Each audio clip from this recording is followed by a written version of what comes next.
Assalamualaikum warahmatullahi wabarakatuh. Alhamdulillahi rabbil alamin. Wassalatu wassalamu ala al-mab'uthi rahmatan lil alamin.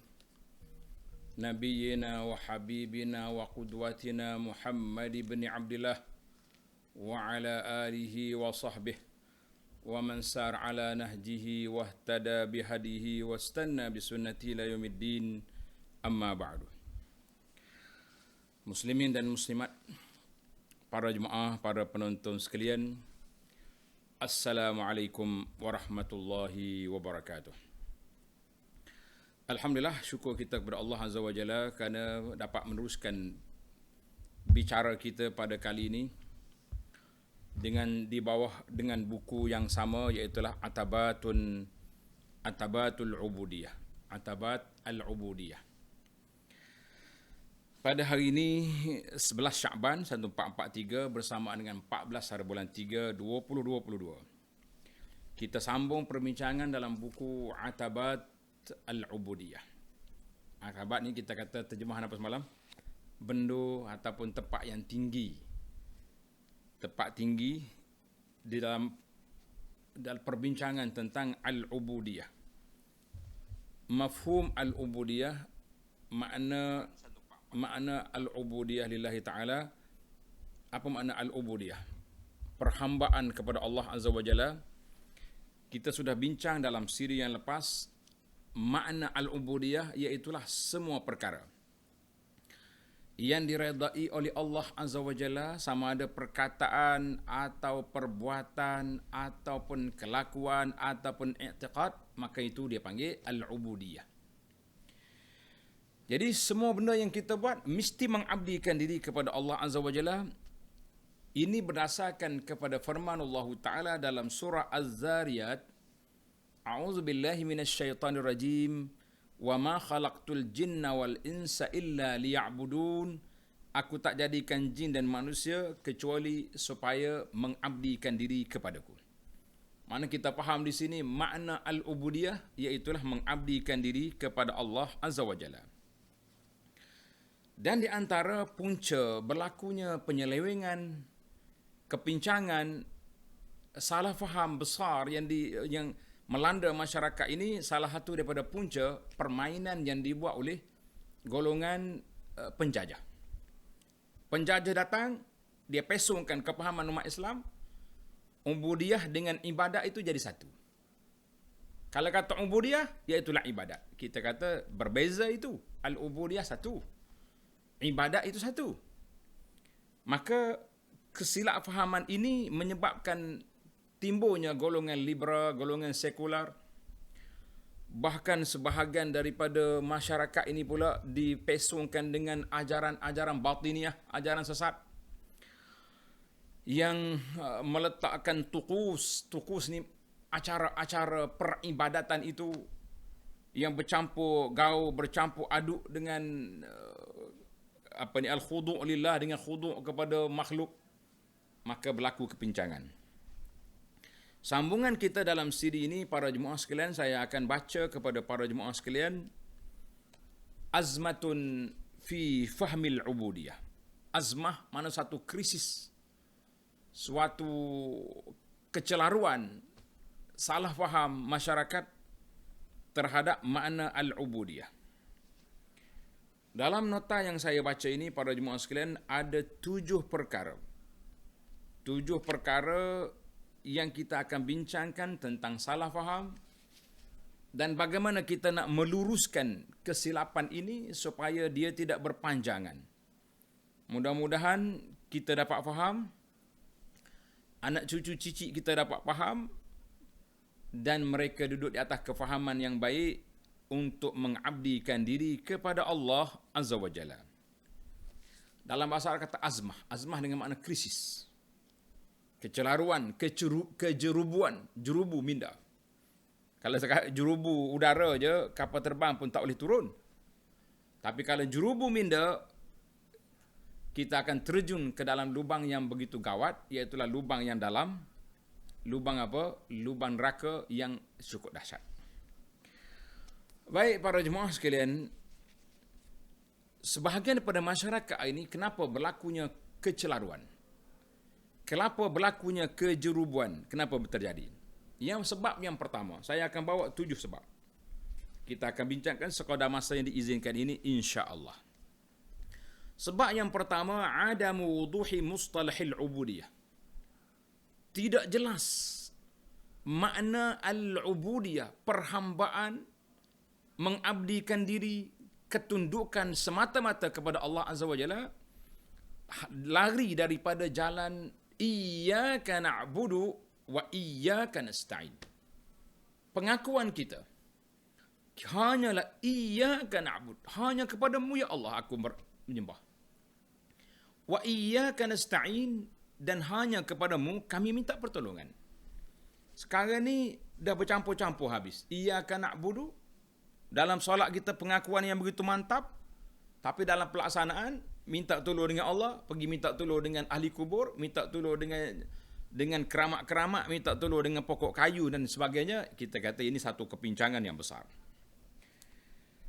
Maka kan oleh kerana manusia ini tak nampak perbezaan di antara al-ubudiyah, perhambaan, menghambakan diri kepada Allah Azza wa Jalla, dengan kalimah ibadat. Solat. Oh, saya solat dah. Bila sebut bab solat, semua minda orang Islam ni jelas. Aku solat, alhamdulillah. Tapi selepas solat, adakah mereka mengabdi kepada Allah ataupun tidak? Kita tengok dalam bab apa saja hari ini pun para jemaah sekalian, banyak kepincangan-kepincangan yang telah terjadi. Banyak kepincangan yang telah berlaku dalam masyarakat. Lepas solat, balik daripada masjid tu, boleh berhenti rumah Tok Bomo pula nak tanya barang hilang di masjid. Astaghfirullahalazim. Waktu aku di masjid ni berasa stres lah. Rasa menggetar. Macam kena ganggu. Berhenti rumah Bomo tu, tanya siapa yang buat aku ni? Silap-silap Bomo kata, yang solat sebelah awak tadi tu. Sudah. Tok Bomo, yang belah kanan ke belah kiri? Dia mula mencari. Pandang serong, pandang kejahatan, jadi ini kepincangan. Maka kita mengatakan, sekarang ni kita nak betulkan kepahaman masyarakat di antara ubudiyah dengan ibadat. Bila kata solat itu ibadat. Sekaligus melambangkan al-ubudiyatu lillah, kita hanya mengabdikan diri kepada Allah, jangan solat kepada benda-benda lain. Itu isu yang pertama. Isu yang pertama tidak jelas, keliru di antara al-ubudiyah dengan ibadah. Solat nampak, ubudiyah tak apa jelas. Sekarang ni kita nak jelaskan dia, insya-Allah. Baik, isu yang kedua, tikrar soal. Timbul beberapa soalan. Apakah mahya hadafi? Apakah tujuan aku hidup? Apa peranan aku di atas dunia ini? Dan apakah sikap saya dalam apabila berlakunya krisis dalam dunia ini? Apa yang kita nak buat? Kita ingat kita mari atas dunia ni macam tak ada faedah je. Mari buat menghabiskan beras je kata orang. La. Kita tak mari menghabiskan beras. Maka kita kena jelas bahawa kedatangan kita ke atas dunia ini, Allah Ta'ala sebut dalam Quran, yang pertama, inni ja'ilun fil ardi khalifah. Allah bagi tahu kepada malaikat, "Hei malaikat, aku nak ciptakan manusia yang akan menjadi khalifah." Khalifah makna pegawai, petugas yang memakmurkan bumi Allah, bumi ini dengan syariat Allah Azza wa Jalla. Kita pula sombong. Bila boleh jawatan, boleh kemenangan, mula nak bangga, nak bagi kerusi. Kita tak ingat tanggungjawab kita di hadapan Allah Azza wa Jalla. Sekarang ni kita tengok dalam negara kita cabaran-cabaran yang begitu besar. Kejap-kejap mahkamah membatalkan peruntukan undang-undang yang ada di mahkamah syariah. Mahkamah yang tinggi, yang sibik, batal. Jadi inilah peranan umat Islam yang mendapat kemenangan supaya tugas khalifah ini dilaksanakan. Gubahlah undang-undang di negeri masing-masing yang memberi peruntukan yang besar kepada undang-undang syariat yang mengawal selia keadaan, kemajuan, kepentingan umat Islam. Mari kita jelas kepada kita bahawa apabila hilangnya tujuan kita hidup, ketika itu kita akan jadi manusia yang jauh daripada Allah. Bahkan dia juga akan menjadi penentang syariat Allah Azza wa Jalla. Na'udzubillah. Itu yang pertama, inni ja'ilun fil ardi khalifah. Yang kedua, Allah Subhanahu wa taala lantik atas dunia ini untuk apa? Az-Zariyat 56 jangan lupa, liya'budun, supaya mengabdikan diri kepada Allah Azza wa Jalla. 3, surah yang dibaca pada waktu malam sebelum tidur. Surah apa tuan-tuan? Surah Al-Mulk. Tabarakallazi biyadihil mulk wa huwa ala kulli syai'in allazi khalaqal mauta wal hayat liyabluwakum ayyukum ahsanu amala. Allah nak uji, nak tengok siapakah yang baik amalannya. Kata Syekh Al-Fudail Ibn Iyad rahimahullah, amalan yang baik itu iaitulah amalan yang bertepatan dengan sunnah Nabi sallallahu alaihi wasallam dan amalan yang dilakukan secara ikhlas. Karena itu saya duk perhati seminggu dua ni sibuk dalam negara kita. Di antara kita yang berusaha pagi, petang, siang, malam nak mengajak masyarakat supaya kembali berpegang, beramal dengan sunnah Nabi sallallahu alaihi wasallam, zikir-zikir yang maksur, selawat yang Nabi kita ajar, amalan yang diajar oleh Nabi sallallahu alaihi wasallam. Ada sekumpulan lain pula sibuk duk mereka-reka mencari-cari hujah nak bawa zikir yang pelik-pelik kepada masyarakat. Kita kata tak perlu ya akhi. Tak perlu, manahtaju ila hadza. Kita tak perlu pada itu. Kita sudah ada amalan-amalan yang warid daripada Nabi sallallahu alaihi wasallam. Kenapa mau cari yang tidak warid? Tuan-tuan jangan teruja, jangan panik. Tanya dulu amalan apa yang kita nak terima. Siapa saja bawa pada kita amalan, tanya. Amalan awak ni mari daripada siapa? Mari daripada Nabi sallallahu alaihi wasallam, ahlan wa sahlan. Mari daripada sahabat, na'am, ala ra'si wal ain. Mari daripada kibar ulama yang besar-besar, kita kata na'am. Mari daripada takwilat yang pelik-pelik, kita kata la. Yang ni pun tak habis nak amal, mau cari yang lain lagi. Kenapa? Jangan. Maka kita kena letak. Fudi kata syarat nak qabul amal, yang pertama ikut sunnah, yang kedua ikhlas kepada Allah Azza wa Jalla. Yang ketiga, kesilapan kefahaman yang ketiga, sebahagian daripada masyarakat menganggap bahawa orang yang pandai agama, dia panggil al-alim asy-syar'i, orang yang pandai hukum syarak ini, orang yang guru-guru agama, guru-guru takmir, ustaz-ustaz, asatizah, ustazah, imam-imam masjid, senang untuk mereka melakukan ibadat. Sedangkan orang lain yang tak ngaji agama ni macam tabib, doktor-doktor, engineer, payah nak melakukan ibadat sebab mereka tak belajar agama. Kita mengatakan ini satu kepahaman yang silap. Secara nyata dan realiti, kita terimalah suasana ini.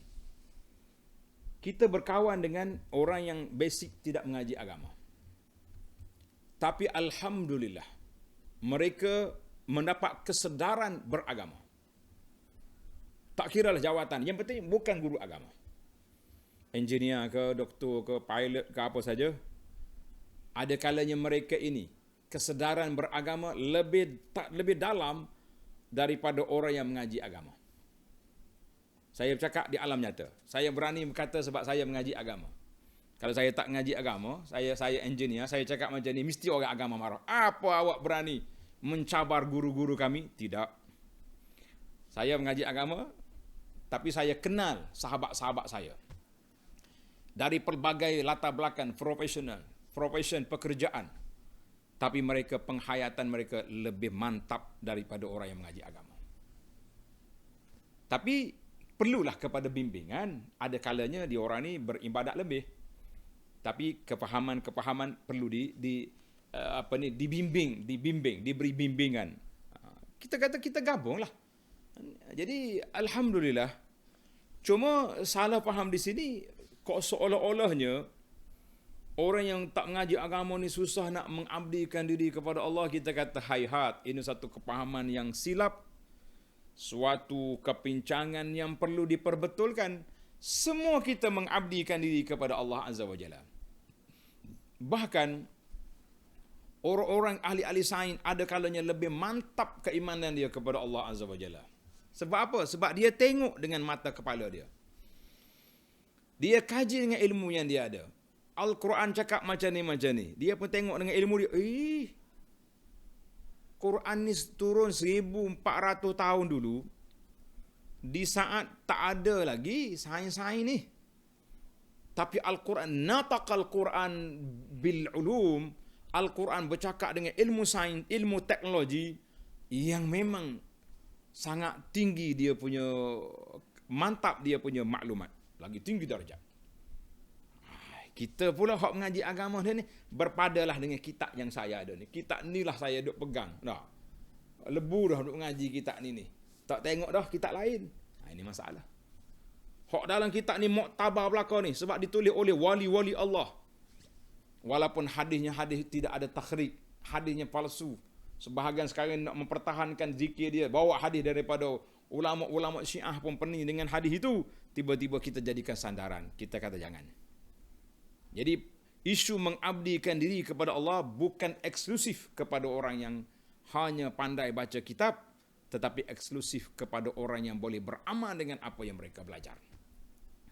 Dalam ayat Quran Allah Ta'ala sebut, innama yakhshallaha min ibadihi al-ulama'u. Orang yang paling takut pada Allah di kalangan hambanya iaitulah para ulama. Ulama mana ni? Ulama yang kita tabal. Oh, ini ulama ni. Ini dewan ulama, ini ahli ulama, ini ahli apa ni, macam-macam gelaran yang kita lantik mereka. Oh, ini wali ni, ini kutub, ini macam-macam. Kita yang lantik. Nak lantik seorang tu jadi wali, siapa yang berhak untuk mewalikan dia, siapa? Ya, kalau wali nikah, saya pun pandai. Orang ni layak jadi wali kepada anak dia, kepada cucu, kepada... Tapi nak lantik wali yang kita nak tabang kita sebagai wali, bukan senang. Bukan semua orang boleh nak mengaku boleh. Tapi betul tak betul itu cerita lain. Maka kita mengatakan baiklah. Kita berpindah kepada isu yang keempat. Mimma zadal azmah. Lebih-lebih lagi krisis identiti diri ni lebih teruk lagi apabila mari anak-anak orang Islam yang mari di zaman penjajah, yang duduk di zaman sekular, yang membesar dalam negara yang tak peduli kepada agama ini, lagi dahsyat. Kerana itu, kata-kata menarik daripada Sayyidina Umar radhiyallahu anhu, Sayyidina Umar kata apa? Latanqudanna ural islami urwatan. Selagi akan terungkai simpulan ikatan Islam ini satu demi satu, man nasha'a fil Islam la ya'riful jahiliyah. Orang yang hidup membesar dalam Islam, dia tak kenal jahiliyah. Ini bahaya. Hari ini kita tak tahu. Kita tahu kita membesar dalam suasana masyarakat, begini hidup dia. Bila ada majlis, ini dia cara. Perkahwinan, ini cara. Kematian, ini cara. Tak buat cara ni, bukan agama. Sebab apa? Sebab mereka tidak memahami jahiliyah itu apa. Sedangkan budaya-budaya yang dimasukkan dalam masyarakat, ada sebahagiannya diimport masuk daripada budaya luar. Sama ada Parsi, budaya Hindu, budaya apa saja pun, Jawa-Jawa yang pelik-pelik, campur gaul habis. Masuk dalam kitab-kitab pula, daripada kitab fiqh, bercampur dengan tasawuf, bercampur dengan bomoh-bomoh. Kita kata banyak masalah yang berlaku. Jadi orang yang datang kemudian menerima apa yang ada itu sebagai itulah din, agama yang perlu dianuti dan dihayati. Kita kata ini juga satu masalah. Jadi ini di antara azmah yang menyebabkan mereka tidak sedar yang sepatutnya mereka mengabdikan diri kepada Allah, tapi telah bertukar mengabdikan kepada ideologi lain, kepahaman-kepahaman yang pelik-pelik. Sebab apa? Sebab mereka tidak sedar yang sebenarnya. Baik, saya berpindah kepada yang kelima. Yang kelima, lafa' az-zul. Zul makna kita menghinakan diri kepada Allah Azza wa Jalla. Maka sepatutnya kita tazallul, kita hinakan diri kepada Allah Azza wa Jalla. Jadi orang yang nampak hina nanti sekadar kita tunduk, solat, ibadat. Aku dah hina dah. Sebab apa hina? Sebab apa hina? Tengok dia ni mari nampak lemah, nampak orang panggil tawaduk ni. Hebat sekali. Dalam yang cerita menghinakan diri kepada Allah Ta'ala ini, ada beberapa insiden dalam sejarah Islam. Cerita yang pertama, tuan-tuan ingat tak? Cerita yang pertama ni masyhur sangat-sangat. Saya cerita serengkah mungkin sebab masa kita terhad. Cerita hadis ni dalam diriwayatkan oleh Imam Bukhari daripada Anas radhiyallahu anhu. Ja'a salasatu rahtin ila buyuti azwajin Nabi sallallahu alaihi wasallam. 3 orang pemuda datang ke rumah Nabi sallallahu alaihi wasallam. Dia datang, dia siasat. Ibu, Ummul Mukminin tu orang panggil ibu lah. Ibu, apakah ibadat Nabi sallallahu alaihi wasallam di rumah? Oh, jadi isteri kata ada kalanya Nabi solat tak tidur, bengkak kaki, bangun di akhir malam, macam-macam lah maklumat-maklumat yang diberi. Falamma ukhbiru, bila mereka ni dengar, ka'annahum taqalluha. Oh, kalau macam ni tak boleh kita hidup biasa ni. Nabi yang Allah Ta'ala ampunkan dosa dia, tak berdosa, begini kuat, begini ibadat dia begini kuat, takkan kita nak tak kuat? Maka 3 orang ni buat MOU, perjanjian sama-sama dia. Dia kata apa? Dia kata seorang ni kata aku tak nak kahwin dah, nak ibadat terus. Yang seorang ni pula aku tak nak makan, nak puasa terus. Yang seorang ni kata aku tak mau tidur, nak ibadat terus. Tuan-tuan, adakah itu yang dianjurkan oleh Islam? Menyalahi peraturan fitrah? Kalau kita dengar semangat 3 orang pemuda ni, kita pun rasa gini dah. Oh, hebat 3 orang pemuda ni, naik taraf wali dah ni. Wali bukan wali biasa ni, ahli naubah dekat ni wali ni. Naik taraf tinggi dah. Sebab tak mau makan, tak mau tidur, tak mau kahwin. Rupa-rupanya tidak, tuan-tuan dan puan-puan. Nabi SAW kembalikan ke mereka ke paksi fitrah Islam yang benar. Nabi kata, apalah aku dengar ni. Aku dengar 3 orang pemuda sekian-sekian. Nabi kata, amma ana. Aku ni orang paling takut pada Allah Azza wa Jalla. Aku solat malam, aku tidur. Aku berpuasa pada siang, ada kala aku tak puasa. Aku juga berkahwin dengan isteri-isteriku. Jadi Nabi condemn balik hasrat 3 orang pemuda tadi. Maknanya Nabi kembalikan mereka ke jalan fitrah. Kita nampak di sini bahawa az-zul, menghinakan diri kepada Allah Azza wa Jalla itu mengikut sunnah, bukan dengan cara kita sendiri. Kalau tidak pelik kita buat dah. Ada setengah orang ni pergi bertapa, tak mau makan tu, tak makan ni. Baju pun tak pakai, contohnya selipar pun tidak sebab nak menghina. La, bukan itu cara. Tak ada dalam Islam menghina diri dengan mogok lapar, tak ada. Habis, kalau nak mogok lapar juga, apa dia? Puasa. Bertapa dalam gua, tak ada dalam Islam. Yang adanya, beriktikaf dalam masjid. Kembali kepada fitrah. Tabatul, kasih, alat kelamin, tak mau kahwin. Sebab nak ibadat, tidak ada. Nabi SAW suruh berkahwin. Kahwin, tazawwajul waludal wadud. Kahwinlah dengan perempuan yang suka melahirkan anak, yang ramai anak. Jadi ini kembali kepada fitrah. Baru kita nampak, oh bukan begitu sebenarnya dah. Tengok ni. Cerita yang kedua, fi ahdi tabi'in, pada zaman tabi'in. Al-Imam Muslim meriwayatkan hadis tadi, hadis Anas daripada dalam Bukhari. Nombor 5063. Hadis riwayat yang kedua ini daripada Imam Muslim dalam sahihnya nombor 746. Seorang sahabat nama dia Sa'ad bin Hisham bin Amir Al-Ansari. Tabi'in. Sa'ad bin Hisham ini, dia ni ada harta di Madinah. Harta dia ada di Madinah. Dia pergi berperang lah. Tiba-tiba dia balik ke Madinah. Dia kata, aku punya hasrat, aku nak jual semua tanah-tanah aku di Madinah ni. Habis, nak buat apa? Aku nak beli senjata, nak pergi lawan Rom, nak pergi berperang. Pada zahir kita tengok comel lah kan, cantik lah dia punya hasrat.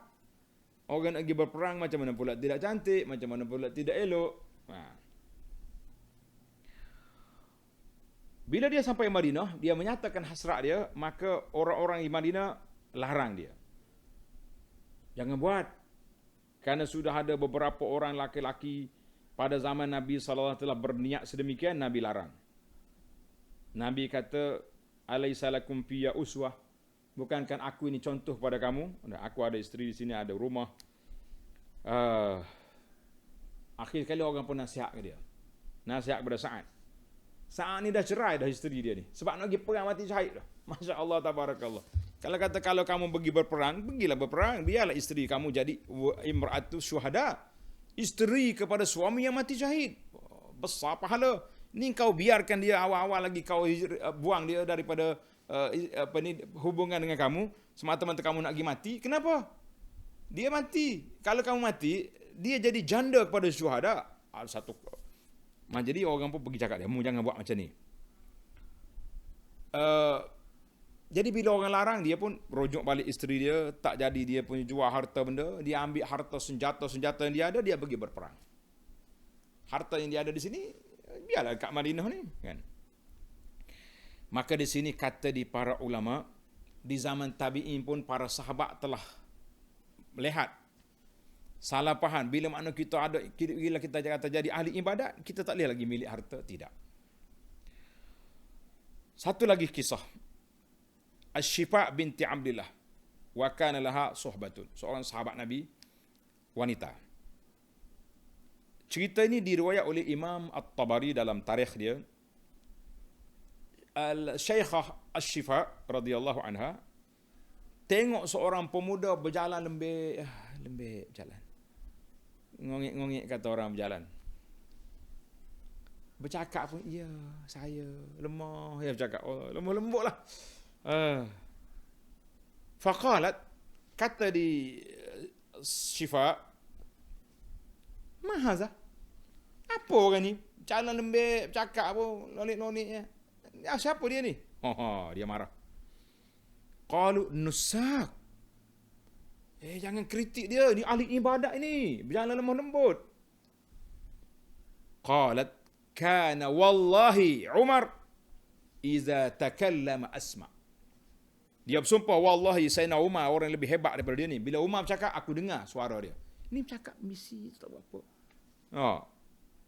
Wa iza masya asra, bila Umar berjalan begini cepat. Ni berjalan macam kata orang pijak semut tak mati. Konon-kononnya warak sangat. Maka sahabat ni Asy-Syifa telah bantah kelakuan seorang pemuda ini sebab konon-konon dia tu bertazallul pada Allah Azza wa Jalla, sedangkan dia tanyalah gaya perwatan dia tu nampak dia macam ahli ibadat. Kata dia, yasna'unal ibadah sina'atan bijawarihim. Mereka jadikan ibadat itu dengan anggota. Mereka jadikan ibadat itu dengan apa? Dengan anggota. Jadi ini satu gambaran yang juga silap. Sebab itulah kita tengok Syifa bantah kepada amalan kawan itu. Kita sekarang ni pun nampak macam ada satu fenomena juga tempat kita sekarang ni. Kan? Orang muda-muda hari ni dah mula dah. Oh, kalau berjalan tu dah bawa tongkat, kain serban atas ni, atas bau pulah lagi. Oh, tasbih gantung tekuk lagi. Konon-kononnya haula'i min ubad, daripada ahli ibadat. Jangan. Al-Imam Ibn Jauzi tulis sebuah kitab, nama dia Talbisu Iblis. Ibn Jauzi tulis sebuah kitab, nama dia apa? Talbisu Iblis. Belitan Iblis. Dan Al-Imam Al-Ghazali dalam kitab Ihya Ulumuddin telah direngkaskan dalam kitab Mau'izatul Mu'minin. Bimbingan orang mukmin, tuan-tuan boleh tengok dalam rakaman saya dah ada. Tajuk dia nya Belitan Iblis terhadap ahli ibadat. Inilah cerita. Konon-konon dia ni ahli ibadat, sorban, tasbih besar, pegang tangan lagi, pakai di sini lagi tasbih. Berjalan bawa tongkat. Oh, mainan-mainan syaitan cukup banyak. Sebab tu kadang-kadang orang kritik saya, dia kata, Ustaz ni orang pondok, kenapa tak pakai serban 24 jam? Saya kata, saya pakai waktu saya nak pakai. Waktu saya nak pakai, saya pula serban. Serban banyak. Waktu saya nak pakai gini, pakai gini. Waktu tak ada apa, tak ada. Tapi cuma dah jadi satu budaya hidup kita dah. Kita tak pakai lah seluar-seluar ketak tu, tak adalah. Tapi pakai kain sarung kadang-kadang. Kita nak tunjuk bahawa itulah gaya hidup kita, bukan tasannu'. Tengok ni. Dia panggil apa ni? Yasna'unal ibadah sina'atan bijawarihim. Mereka ibadat itu nampak dengan anggota. Oh, dia ni warak siap warak. Warak tu ibadat pakaian dia, penampil, oh hebat. Kita kata biarlah. Kita hati-hati dengan makna ibadat, bukan dengan jalan lembut itu. Makna kitanya hati itu tunduk kepada Allah Azza wa Jalla. Baik, kita pindah kepada yang keempat. Kita ada yang keenam. Kita ada 7, ada 8 Oh. Yang ketujuh, yang keenam, di antara krisis kepahaman al-ubudiyah juga lagi, iaitulah kepahaman di antara makna al-ubudiyah, perhambaan kepada Allah, dengan makna ibadah. Jadi sekarang ni bercampur di antara ibadat dengan ubudiyah. Kalau kata dia ni ahli ibadat, ibadat je lah. Kan? Oh, sebab tu kita nampak ahli ibadat ni dia banyak. Oh, dia ni hebat ni. Masjid mana nak Quran, dia support. Tahfiz mana nak makanan, dia beri belakang.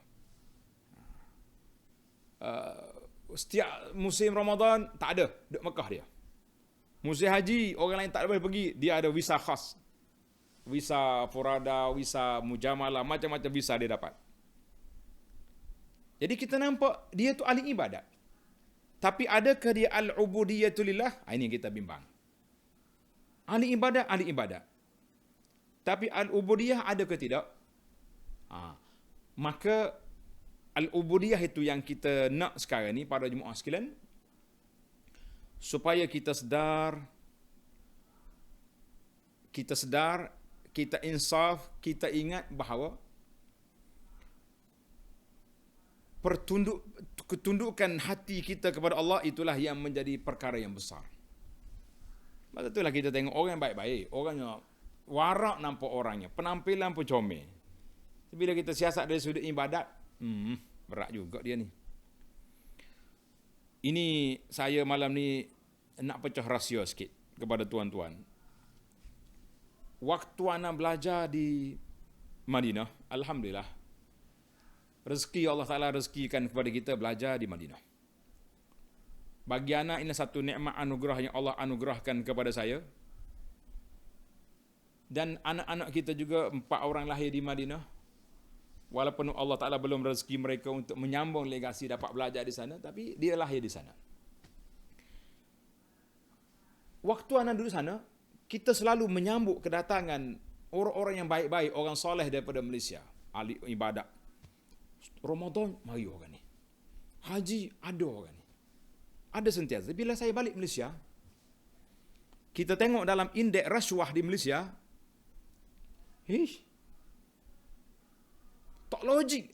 Dalam kepala saya, begitu tinggi rasuah ini di kalangan masyarakat Melayu Islam, yang sentiasa muncul muka-muka ini di hadapan Kaabah, di hadapan makam Nabi sallallahu alaihi wasallam. Ajaib. Itulah di antara benda yang saya pelik. Kita kata orang yang baik sentiasa ke Mekah, tapi masih lagi dalam indeks yang disebut tadi. Tak kira kalau kita buka indeks riba, jangan sebut. Sebab riba bukan jenayah mengikut undang-undang Malaysia. Cuma rasuah je jenayah, kita mengatakan itu satu perkara yang cukup, orang panggil, terkejut lah. Bagi saya satu benda yang terkejut bila saya balik ke Malaysia tengok seperti itu. Jadi kita nampak orang ni kepincangan dalam ni, tapi dia nak cover balik dengan ibadat-ibadat dia, dengan sedekah dia, dengan pertolongan dia. Dia tolong pun kita akan tanya juga, duit mana ni, duit ambil mana ni tuan-tuan? Ada setengah orang dia panggil nak bersihkan duit dia. Dia bawa duit ni pergi labur di rumah anak yatim, dia labur tempat-tempat pengajian, tapi bila kita cek sumber dia, memang sumber lagi daripada jalan yang Allahul Musta'an, jalan yang tidak telus. Ini satu perkara yang perlu kita muhasabah. Baiklah para jemaah sekalian. Yang ketujuh, di antara krisis yang berlaku dalam al-ubudiyah ini juga, iaitu banyak soalan-soalan yang kita nampak di kalangan penonton, para jemaah sekalian. Soalan yang ditanya lebih banyak isu amali. Ustaz, saya kalau kita buat tajuk kuliah, puasa sunat, solat sunat, zikir-zikir, mendapat sambutan. Dapat sambutan. Ibadat-ibadat khususiah ni nampak tinggi darjat. Tetapi dalam bab silaturrahim, dalam bab amalul qulub, keikhlasan, tawaduk kepada Allah, tawakal, zuhud, nampak lain macam. Ini juga satu perkara yang kita kena ingat, bahawa ada orang yang mendapat kekuatan dari sudut ilmiah, tapi lemah dari sudut ubudiyah. Maknanya dari sudut ilmu amali ni kuat, tapi dari sudut amalan praktik dalam hidup dia berbeza. Amalan-amalan yang zahir semangat, tapi dari sudut amalan mana? Amalan yang batin kita nampak lebih. Maknanya kita amalan qulub tu penting. Saya tengok kata-kata masyhur daripada seorang khalifah. Tuan-tuan tanda kata-kata hikmat ini daripada Sayyidina Umar bin Abdul Aziz. Umar bin Abdul Aziz rahimahullahu ta'ala wa radhiya anhu. Umar kata apa tuan-tuan? Sayyidina Umar kata apa dalam kata-kata dia ni? InsyaAllah saya dah buat poster kata-kata Umar bin Aziz. Qala Umar bin Abdul Aziz rahimahullah. Tuan-tuan tanda. Adrakna salaf wa hum la yarawna al-ibadah fi as-sawmi wala fi as-salah. Kami dapati ramai di kalangan ulama-ulama salafus salih, mereka tidak menganggap ibadat itu sekadar puasa, solat, walakin fil kaffi an a'radin nas. Ibadat itu termasuk menjaga kehormatan diri manusia. Ibadat itu menjaga kehormatan diri manusia. Faqaimul laili wa saimun nahar. Orang yang berdiri malam, puasa siang hari, kalau dia tak jaga lidah dia, aflas yaumal qiyamah. Orang ini tetap akan menjadi muflis pada hari kiamat. Ini kita bimbang hari ini tuan-tuan dan puan-puan, kita ni banyak jaga yang zahir tapi tidak jaga yang batin. Ini kepincangan. Sebab orang yang mengabdikan di Allah, dia takut nak bercakap dengan orang, dia takut nak mengumpat orang, dia takut nak kata kepada orang. Bukan senang kata kepada orang, buat tuduhan, apalagi buat tuduhan kepada orang. Buat tuduhan kepada orang. Senang-senang ambil poster, oh ustaz ni pangkah, tulis dia punya gelaran, sebarkan balik dalam grup. Ini senang ya nak buat. Baiklah, yang terakhir sebagai penutup, iaitu kadang-kadang kalau kita nak letak nombor 8 pun boleh.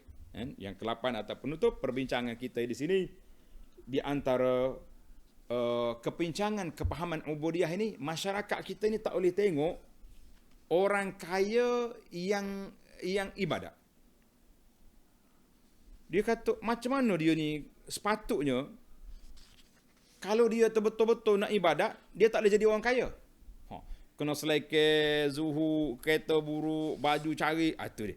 Ni apa ni Pak Haji ni? Kereta Mercedes BMW mari duk parking depan masjid. Naik motor besar pergi kuliah ustaz. Adakah itu orang yang kita kata itu salah faham. Tuan-tuan kena ingat kata-kata di para ulama, orang yang zuhud, harta dia di tangan, di poket, tapi harta tak masuk dalam hati. Itu penting.